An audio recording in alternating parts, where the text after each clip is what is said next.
You know, culture was born of the imagination, and the imagination as we know it came into being when our species descended from our progenitor Homo erectus and infused with consciousness began a journey that would carry it to every corner of the habitable world. For a time we shared the stage with our distant cousins Neanderthal, who clearly had some spark of awareness, but whether it was the increase in the size of the brain or the development of language or some other evolutionary catalyst, we quickly left Neanderthal gasping for survival. By the time the last Neanderthal disappeared in Europe 27,000 years ago, our direct ancestors had already, and for 5,000 years, been crawling into the belly of the earth, where in the light of the flickers of tallow candles, they had brought into being the great art of the Upper Paleolithic. And I spent 2 months in the caves of southwest France with a poet, Clayton Eshelman, who wrote a beautiful book called Juniper Fuse. And you could look at this art, and you could, of course, see the complex social organization of the people who brought it into being. But more importantly, it spoke of a deeper yearning, something far more sophisticated than hunting magic. And the way Clayton put it was this way. He said, you know, clearly at some point we were all of an animal nature, and at some point we weren't. And he viewed proto-shamanism as a kind of an original attempt through ritual to rekindle a connection that had been irrevocably lost. So he saw this art not as hunting magic, but as postcards of nostalgia. And viewed in that light, it takes on a whole nother resonance. And the most amazing thing about the Upper Paleolithic art is that as an aesthetic expression, it lasted for almost 20,000 years. If these were postcards of nostalgia, ours was a very long farewell indeed. And it was also the beginning of our discontent, because if you wanted to distill all of our experience since the Paleolithic, it would come down to two words: how and why. And these are the slivers of insight upon which cultures have been forged. Now, all people share the same raw, adaptive imperatives. We all have children. We all have to deal with the mystery of death, the world that waits beyond death, the elders who fall away into their elderly years. All of this is part of our common experience, and this shouldn't surprise us, because after all, biologists have finally proven it to be true, something that philosophers have always dreamt to be true, and that is the fact that we're all brothers and sisters. We're all cut from the same genetic cloth. All of humanity probably is descended from 1,000 people who left Africa roughly 70,000 years ago. But the corollary of that is, if we all are brothers and sisters and share the same genetic material, all human populations share the same raw human genius, the same intellectual acuity. And so whether that genius is placed into technological wizardry has been the great achievement of the West, or by contrast into unraveling the complex threads of memory inherent in a myth, is simply a matter of choice and cultural orientation. There is no progression of affairs in human experience. There's no trajectory of progress. There's no pyramid that conveniently places Victorian England at the apex and descends down the flanks to the so-called primitives of the world. All peoples are simply cultural options, different visions of life itself. But what do I mean by different visions of life making for completely different possibilities for existence? Well, let's slip for a moment into the greatest culture sphere ever brought into being by the imagination, that of Polynesia. 10,000 square kilometers, tens of thousands of islands flung like jewels upon the southern sea. I recently sailed on the Hokulea, named after the sacred star of Hawaii, throughout the South Pacific to make a film about the navigators. These are men and women who even today can name 250 stars in the night sky.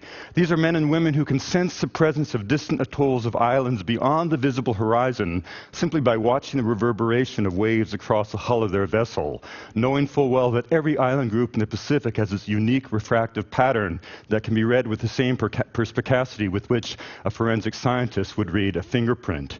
These are sailors who, in the darkness in the hull of the vessel, can distinguish as many as 32 different sea swells moving through the canoe at any one point in time, distinguishing local wave disturbances from the great currents that pulsate across the ocean that can be followed with the same ease that a terrestrial explorer would follow a river to the sea. Indeed, if you took all of the genius that allowed us to put a man on the moon and applied it to an understanding of the ocean, what you would get is Polynesia. And if we slip from the realm of the sea into the realm of the spirit of the imagination, you enter the realm of Tibetan Buddhism. And I recently made a film called The Buddhist Science of the Mind.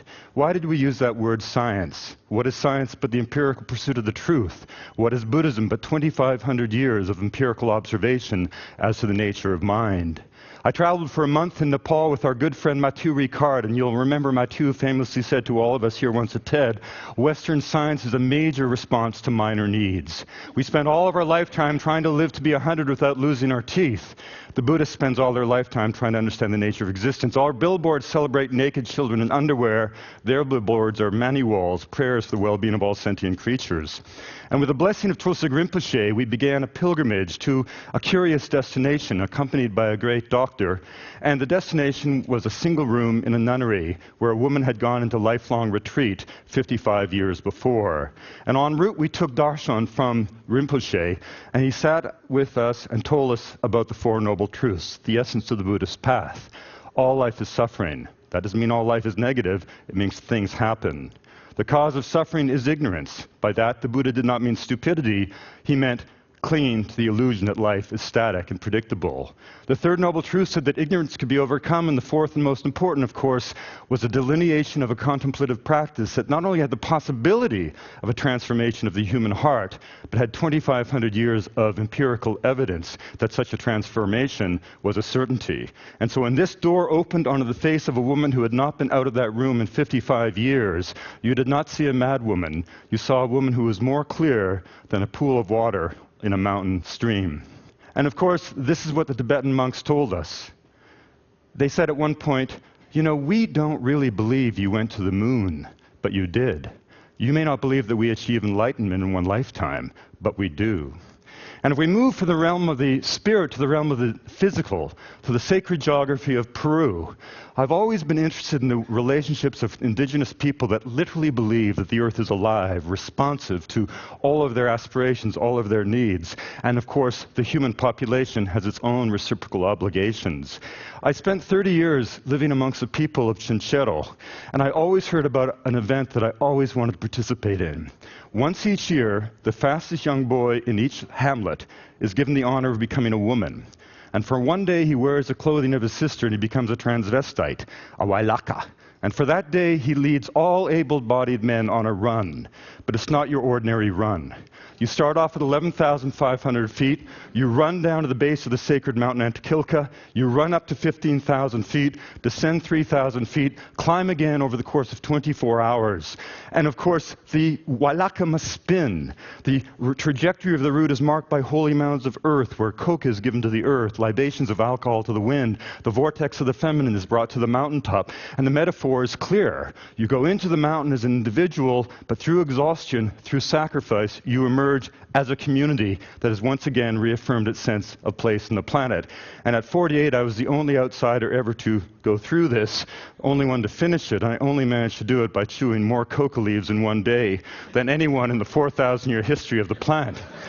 But these localized rituals become pan-Andean in these fantastic festivals like that of the Coyariti, which occurs when the Pleiades reappear in the winter sky. It's kind of like an Andean Woodstock. 60,000 Indians on pilgrimage to the end of a dirt road that leads to the sacred valley called the Sinicara, which is dominated by 3 tongues of the great glacier. The metaphor is so clear. You bring the crosses from your community in this wonderful fusion of Christian and pre-Columbian ideas. You place the cross into the ice in the shadow of Ausangate, the most sacred of all the Apus, or sacred mountains of the Inca, and then you do the ritual dances that empower the crosses. Now, these ideas and these events allow us even to deconstruct iconic places that many of you have been to, like Machu Picchu. Machu Picchu was never a lost city. On the contrary, it was completely linked into the 14,000 kilometers of royal roads the Inca made in less than a century. But more importantly, it was linked into the Andean notions of sacred geography. The Intihuatana, the hitching post to the sun, is actually an obelisk that constantly reflects the light that falls on the sacred Apu of Machu Picchu, which is Sugarloaf Mountain called Huayna Picchu. If you come to the south of the Intihuatana, you find an altar. Climb Huayna Picchu, you find another altar. Take a direct north-south bearing, you find to your astonishment that it bisects the Intihuatana stone, goes to the skyline, hits the heart of Salcantay, the second of the most important mountains of the Incan Empire. And beyond Salcantay, of course, when the Southern Cross reaches the southernmost point in the sky, directly in that same alignment, the Milky Way overhead. But what is enveloping Machu Picchu from below the sacred river, the Urubamba, or the Vilcanota, which is itself the earthly equivalent of the Milky Way, but it's also the trajectory that Viracocha walked at the dawn of time when he brought the universe into being. And where does the river rise? Right on the slopes of the Coiriti. So 500 years after Columbus, these ancient rhythms of landscape are played out in ritual. Now, when I was here the first TED, I showed this photograph, two men of the Elder Brothers, the descendants, survivors of El Dorado. These, of course, are the descendants of the ancient Tairona civilization. If those of you who are here remember that I mentioned that they remain ruled by a ritual priesthood, but the training for the priesthood is extraordinary. Taken from their families, sequestered in the shadowy world of darkness for 18 years, 2 9-year periods deliberately chosen to evoke the 9 months they spent in their natural mother's womb. All that time, the world only exists as an abstraction, as they are taught the values of their society, values that maintain the proposition that their prayers and their prayers alone maintain the cosmic balance. Now, the measure of a society is not only what it does, but the quality of its aspirations. And I always wanted to go back into these mountains to see if this could possibly be true, as indeed had been reported by the great anthropologist, Reichel Domatov. So literally 2 weeks ago, I returned from having spent 6 weeks with the Elder Brothers on what was clearly the most extraordinary trip of my life. These really are a people who live and breathe the realm of the sacred, a Baroque religiosity that is simply awesome. They consume more coca leaves than any human population, 0.5 pound per man per day. The gourd that you see here is everything in their lives is symbolic. Their central metaphor is a loom. They say, upon this loom I weave my life. They refer to the movements as they exploit the ecological niches of the gradient as threads. When they pray for the dead, they make these gestures with their hands, spinning their thoughts into the heavens. You can see the calcium buildup on the head of the Poporo gourd. The gourd is a feminine aspect. The stick is the male. You put the stick in the powder to take the sacred ashes, or the ashes of burnt limestone, to empower the coca leaf, to change the pH of the mouth, to facilitate the absorption of cocaine hydrochloride. But if you break a gourd, you cannot simply throw it away, because every stroke of that stick that has built up that calcium, the measure of a man's life, has a thought behind it. The fields are planted in such an extraordinary way that the one side of the field is planted like that by the women, the other side is planted like that by the men. Sort of metaphorically, you turn it on the side, you have a piece of cloth. And they are the descendants of the ancient Tairona civilization, the greatest goldsmiths of South America, who in the wake of the conquest retreated into this isolated volcanic massif that soars to 20,000 feet above the Caribbean coastal plain. There are 4 societies, the Kogi, the Wiwa, the Kanquana, and the Arawakos. I traveled with the Arawakos, and the wonderful thing about this story was that this man, Danilo Villafaña, if we just jump back here for a second, when I first met Danilo at the Colombian Embassy in Washington, I couldn't help but say, you know, you look a lot like an old friend of mine. Well, it turns out he was the son of my friend Adalberto from 1974, who had been killed by the FARC. And I said, Danilo, you won't remember this, but when you were an infant, I carried you on my back up and down the mountains. And because of that, Danilo invited us to go to the very heart of the world, a place where no journalist had ever been permitted, not simply to the flanks of the mountains, but to the very ice peaks, which are the destiny of the pilgrims. And this man sitting cross-legged is now a grown-up Eugenio, a man who I've known since 1974. And this is one of those initiates. No, it's not true that they're kept in the darkness for 18 years, but they are kept within the confines of the ceremonial men's circle for 18 years. This little boy will never step outside of the sacred fields that surround the men's hut for all that time until he begins his journey of initiation. For that entire time, the world only exists as an abstraction, as he is taught the values of society, including this notion that their prayers alone maintain the cosmic balance. Before we could begin our journey, we had to be cleansed at the portal of the earth, and it was extraordinary to be taken by a priest, and you see that the priests never wear shoes because holy feet, and there must be nothing between the feet and the earth for a mamo. And this is actually the place where the Great Mother sent the spindle into the world that elevated the mountains and created the homeland that they call the heart of the world. We traveled high into the Paramo, and as we crested the hills, we realized that the men were interpreting every single bump on the landscape in terms of their own intense religiosity. atrocity. And then, of course, as we reached our final destination, a place called Mananakana, we were in for a surprise because the FARC were waiting to kidnap us. And so we ended up being taken aside into these huts, hidden away until the darkness, and then abandoning all our gear, we were forced to ride out in the middle of the night on a quite dramatic scene. It's going to look like a John Ford Western. And we ran into a FARC patrol at dawn, so it was quite harrowing. It'll be a very interesting film. But what was fascinating is that the minute there was a sense of dangers, the mamos went into a circle of divination. And of course, this is a photograph literally taken the night we were in hiding as they divined their route to take us out of the mountains. We were able to, because we had trained people in filmmaking, continue with our work and send our Wiwa and Arawako filmmakers to the final sacred lakes to get the last shots of the film, and we followed the rest of the Arawako back to the sea, taking the elements from the highlands to the sea, and here you see how their sacred landscape has been covered by brothels and hotels and casinos, and yet still they pray.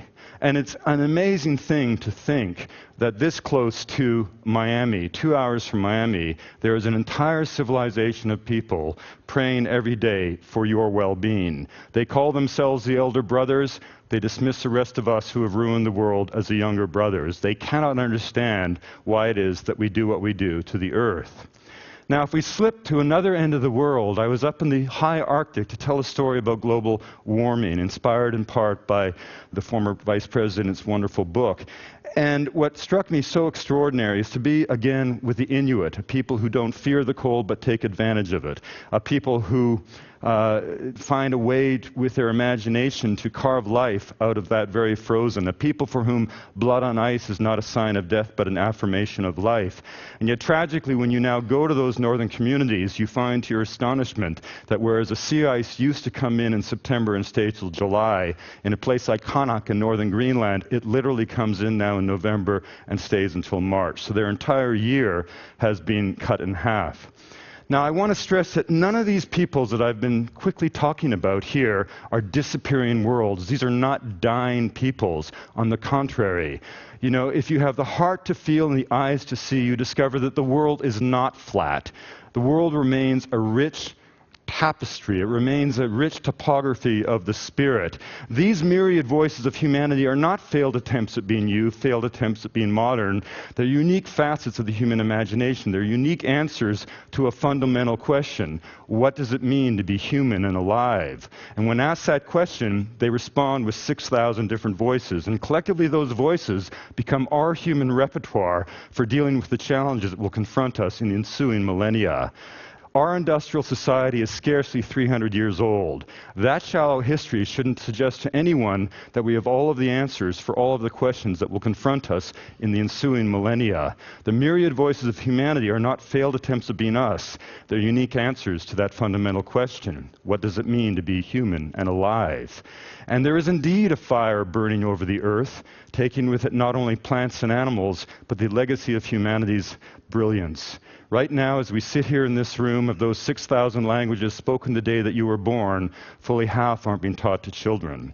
So you're living through a time when virtually half of humanity's intellectual, social, and spiritual legacy is being allowed to slip away. This does not have to happen. These peoples are not failed attempts at being modern, quaint and colorful, and destined to fade away as if by natural law. In every case, these are dynamic, living peoples being driven out of existence by identifiable forces. That's actually an optimistic observation because it suggests that if human beings are the agents of cultural destruction, we can also be, and must be, the facilitators of cultural survival. Thank you very much.